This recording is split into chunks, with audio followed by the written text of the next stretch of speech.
जननीं शारदां देवीं रामकृष्णं जगद्गुरुं पादपद्मे तया श्रुत्वा প্রণমামি মুহুর্মুহু।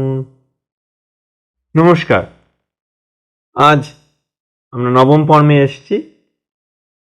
শ্রী শ্রী সপ্তশতী চণ্ডী তত্ত্বের শাস্ত্রগত তাত্ত্বিক আলোচনা। আজ আমাদের বিষয়বস্তু দেবী সূক্তের ৩ নম্বর মন্ত্র। মন্ত্রটি এরকম: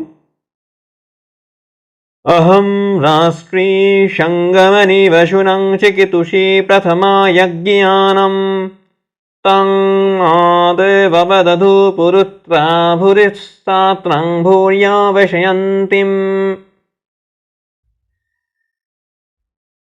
এখানে এই রাষ্ট্রী অর্থাৎ ঈশ্বরী মহর্ষি অম্বিন ঋষিকন্যা ব্রহ্মবিদুষী সিদ্ধা বাগদেবী পরমাত্মা ভাবে কথা কইছেন। পরমাত্মাই জগতের কর্ত্রী।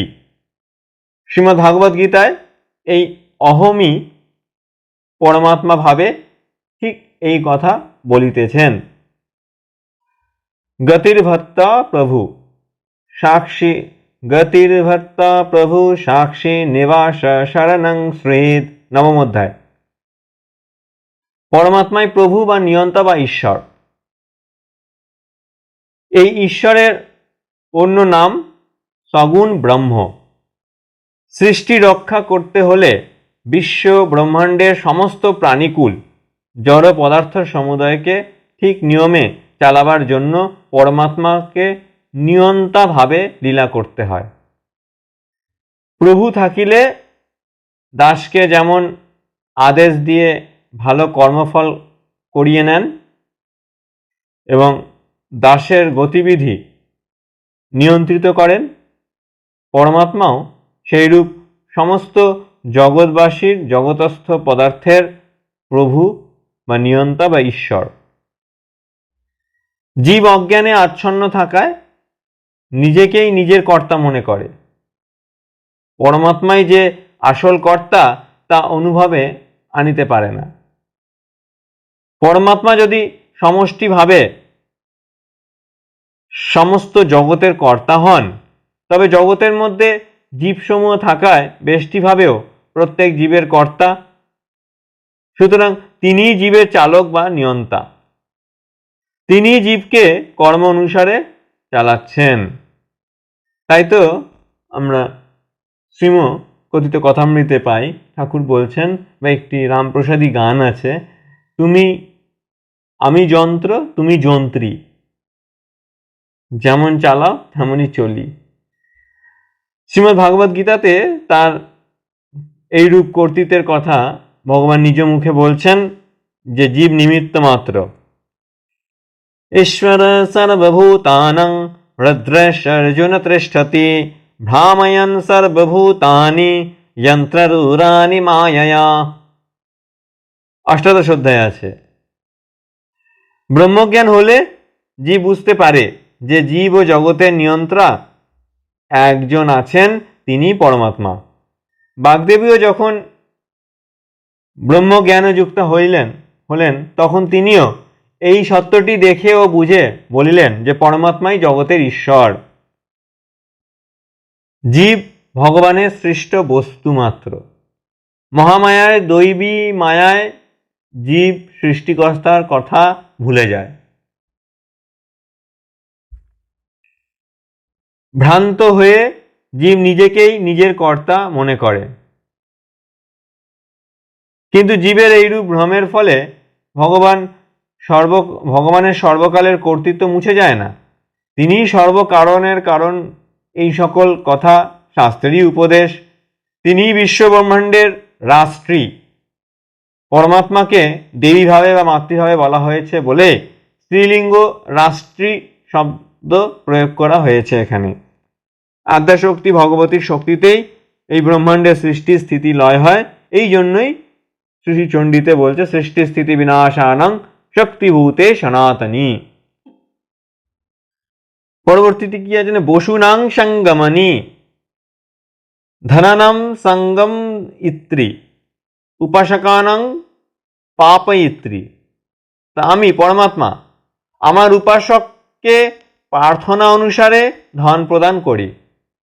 সে ধনদায়িনী আমি, সমস্ত জগতের অধীশ্বরী বলে জগতস্থ সমস্ত ঐশ্বর্যের মালিক একমাত্র আমি প্রসন্ন হয়ে যতক্ষণ না জীবকে আমার অক্ষয় ধনভাণ্ডার হতে ধন প্রদান করি, ততক্ষণ জীব হাজার চেষ্টা করেও ধন পায় না। আমি যখন জীবের নিয়ন্তা, তখন কার ভাগ্যে ধন মিলবে আর কার ভাগ্যে মিলবে না এ বিচার ব্যবস্থা একমাত্র আমি করে থাকি। কোটি কোটি জীব সংসারে ধনলাভের আশায় কত প্রকারে কর্ম করছে, কিন্তু সকলে কি সফল মনোরথ হচ্ছে? ভ্রান্ত জীব বলে স্ত্রীভাগ্যে ধন, ভ্রান্ত জীব বলে কিনা স্ত্রীভাগ্যে ধন। চক্ষের সম্মুখে জীব যখন মূল কারণ আমাকে দেখতে না পায়, তখন যাতা বলে। স্ত্রীর ভাগ্যে যদি জীবের ধন প্রদত্ত হতো, তবে স্ত্রী জীবের ধন প্রাপ্তির কারণ হতো। কিন্তু নরনারী উভয় প্রকার জীবই যখন আমার সৃষ্টি, তখন একটি নারী একটা নরের ভাগ্য বিধাতা কেমন করতে হবে? দেবী সূক্তের প্রথম মন্ত্রেই আমরা বলেছি, যে সেখানে বলা হয়েছে যে আমি পরমাত্মা অষ্টবসু রূপে প্রকাশিত।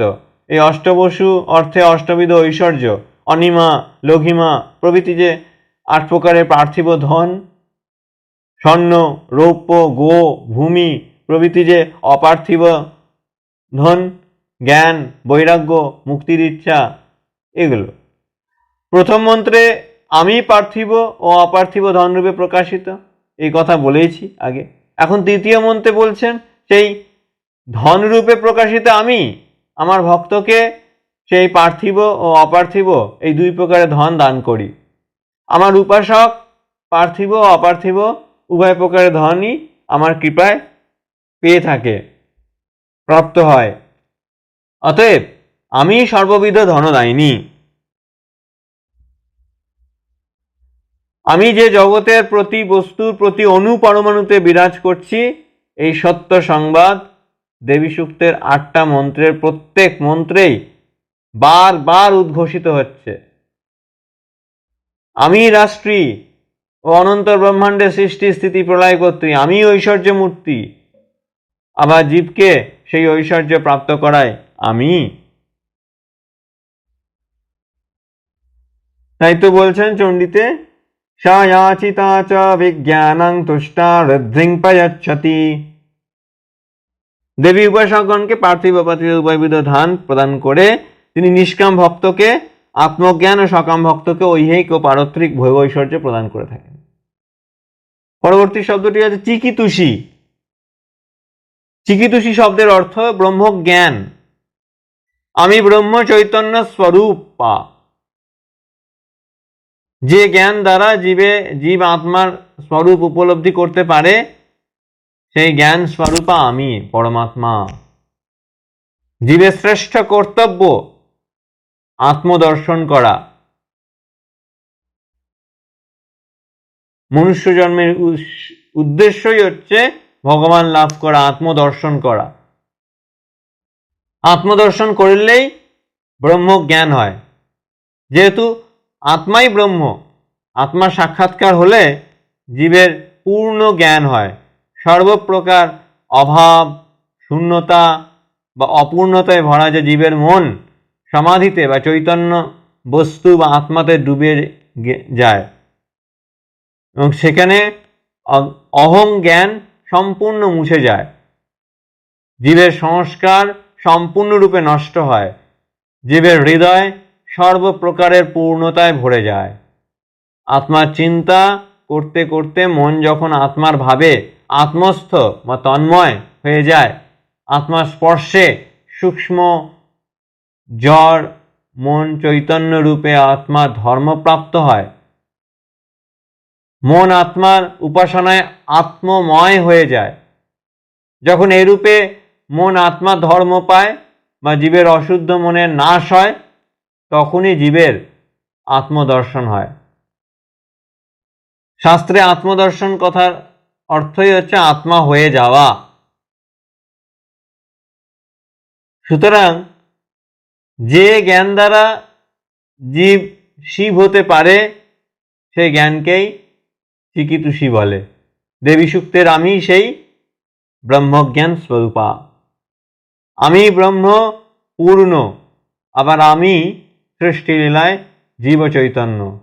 আমি পূর্ণ হয়েও অপূর্ণ রূপে জীবদেহে খেলা করি।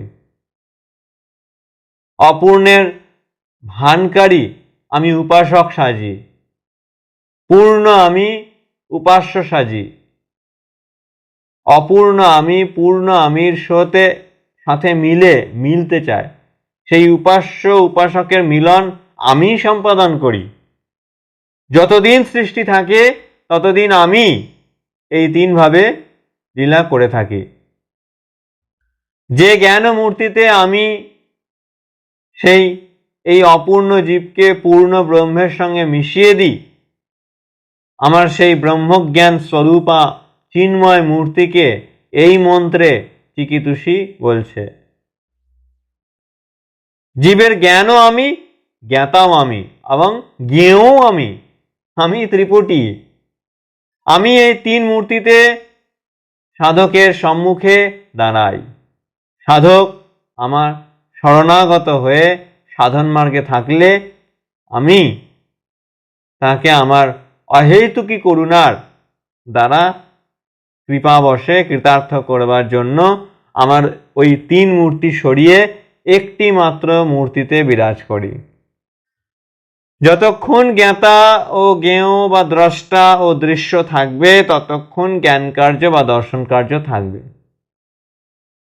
সমাধিতে যখন জ্ঞাতা, এই মন, জ্ঞেয় বস্তুতে অর্থাৎ আত্মাতে মিশে যায়, একীভূত হয়ে যায়, লুপ্ত হয়ে যায়, তখন জ্ঞানের কার্যও লোপ পায়।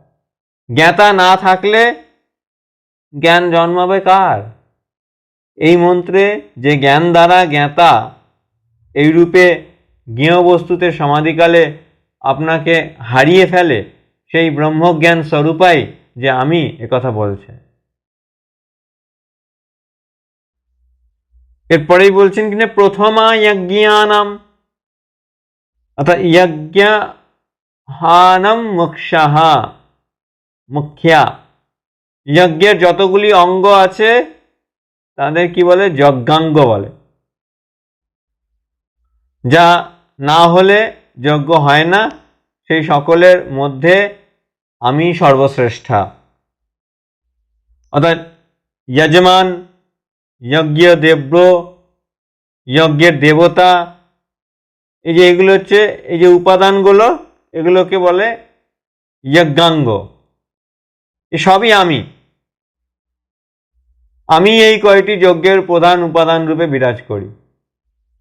যেহেতু আমি সর্বত্যাগী, আমি প্রধান, অপ্রধান, ক্ষুদ্র, বৃহৎ সকল পদার্থ রূপে প্রকাশিত হই। জগতের প্রধান বা শ্রেষ্ঠ বস্তু রূপে আমার যে প্রকাশ, তাই আমার বিশেষ প্রকাশ। আমার এই বিশেষ প্রকাশের কথা যেমন এই মন্ত্রে বলা হচ্ছে, সেইরূপ শ্রীমদ্ ভাগবত গীতাতেও বিভূতি যোগের অধ্যায়ে এরকম বলা হয়েছে, যজ্ঞানাং যপযজ্ঞস্মি স্থাবরানাং হিমালয়ঃ, দশম অধ্যায় আছে।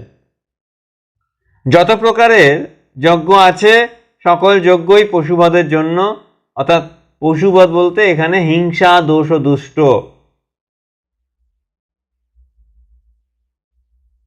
জপরূপ যজ্ঞ কেবলমাত্র হিংসা, দোষ, দুষ্ট নয়। একমাত্র এই জপ, যে জপ, মন্ত্র জপ, এটি হিংসা, দোষ, দুষ্ট নয়। বাকি যত প্রকার যজ্ঞ আছে সব কোথায় হচ্ছে? সব যজ্ঞই হচ্ছে হিংসা, দোষ, দুষ্ট। সেই জন্যই হিংসা বহুল যজ্ঞ সমূহের মধ্যে হিংসাদি রহিত জপরূপ যজ্ঞ হচ্ছে শ্রেষ্ঠ। এই জন্যই দীক্ষা নিতে হয় এবং জপ মন্ত্র জপ করতে হয়। জগতে এই জপ রূপ জপই হচ্ছে শ্রেষ্ঠ যজ্ঞ। আমি শ্রেষ্ঠ বস্তু জপযজ্ঞ রূপে প্রকাশিত হই। পর্বতসমূহের মধ্যে হিমালয় যেমন শ্রেষ্ঠ, আমি সাধারণভাবে সকল পর্বতে বিরাজ করছি, কিন্তু আমার বিশেষ প্রকাশ শ্রেষ্ঠ পর্বত হিমালয়ে। সাধক আমার বিশেষ বিভূতি প্রকাশ স্বরূপ হিমালয় দর্শন করলে আমার কথা স্মরণ করে। আমার বিশেষ প্রকাশের স্থান দর্শন করলে আমার ভাবের উদ্দীপনা সাধকের হৃদয়ে আবির্ভূত হয়। তাই কি হচ্ছে প্রথমা কথার অর্থ হচ্ছে কি না, মুখ্য বা প্রধানা করলে যা বোধগম্য হয় তা আমরা এতক্ষণেই আলোচনা করলাম। এখন এই প্রথমা কথার অর্থ যদি আদি ধরা হয় তাহলে কি বুঝি না, যজ্ঞাদি যত প্রকারের উপাসনা আছে সকল প্রকারের উপাসনার আদিতে আমি সেই পরমাত্মা বিরাজ করি।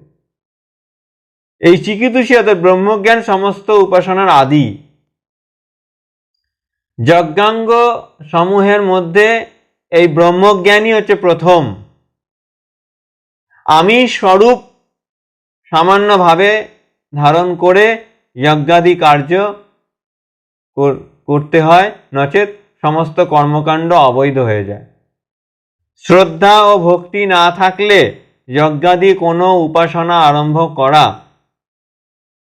করে সফল কাম হওয়া যায় না। যদি জীবের শ্রদ্ধা ও ভক্তি আদিতে না থাকে তবে উপাসনা কার্য পণ্ডশ্রম।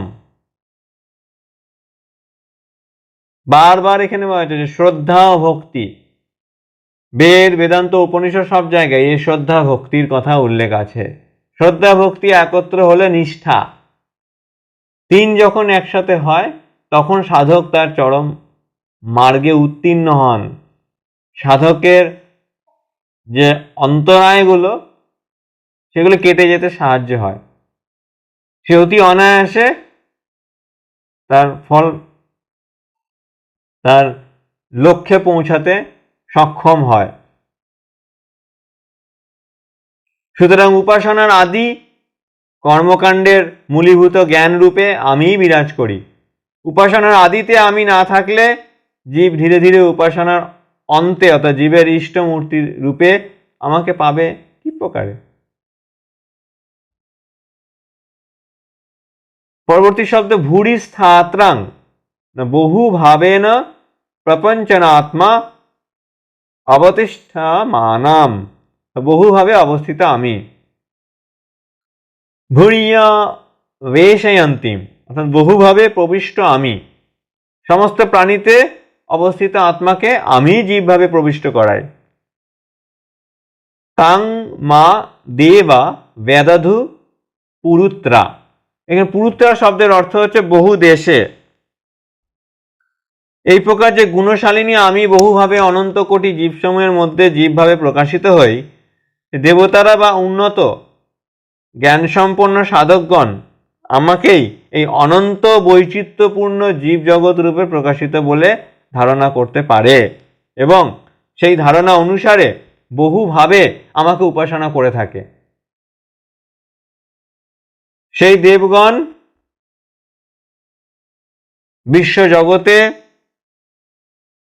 যেখানে যা দেখে তাই সত্যস্বরূপ, জ্ঞানস্বরূপ, আনন্দস্বরূপ আত্মা বলে উপাসনা করে থাকে। অতএব দেবগণ এই প্রকার উপাসনায় যা যা করেন সেই সমস্ত উপাসনাই আমাতে পর্যবসিত হয়ে থাকে।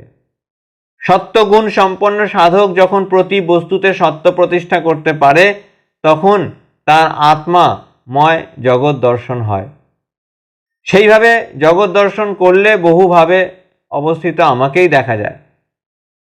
সমস্ত জগৎ আমারই মূর্তি, সেই জন্য আমাকে প্রত্যেক পদার্থের অন্তরালে জেনে জগতের সকল পদার্থকে আমারই একটি বিশিষ্ট রূপে বুঝে সাধক যখন এইভাবে উপাসনা কার্য করে তখন তাহার সকল উপাসনাই আমাকে লক্ষ্য করে করা হয় বলেই সার্থক হয়। তাই তো ভগবদ গীতায়, শ্রীমদ্ ভগবদ গীতায় বলা হয়েছে, ইয়ে অপ্যন্ন দেবতা ভক্তা যজন্তে শ্রদ্ধয়ান্বিতা তেপি মামেব কৌন্তেয় যজ্জন্ত বিধিপূর্বকম।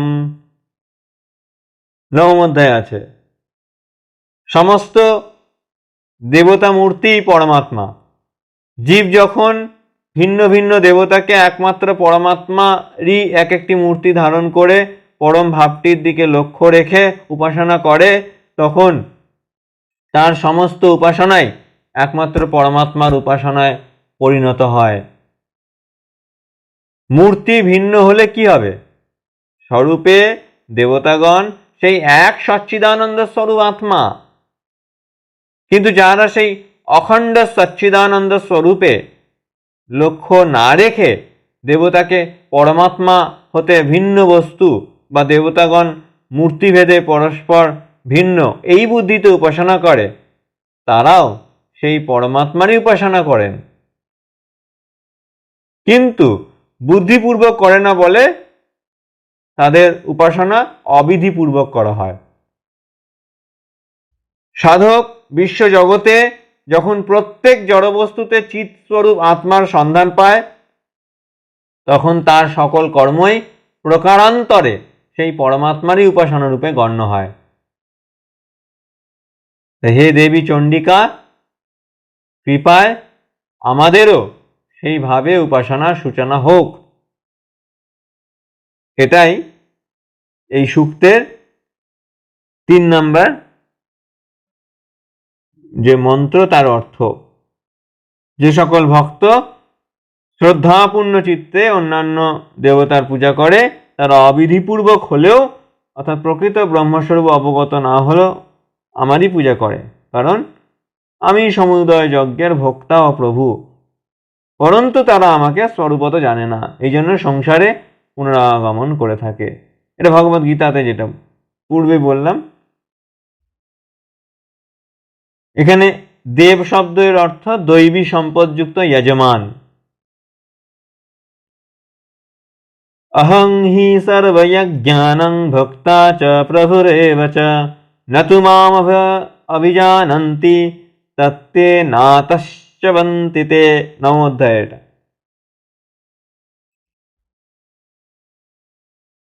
আজ এই পর্যন্তই। ওম শান্তি শান্তি শান্তি। হরি ওম তৎসৎ। শ্রীরামকৃষ্ণার্পণমস্তু। আগামী পর্বে সূক্তের 4 নম্বর মন্ত্র নিয়ে আলোচনা করব।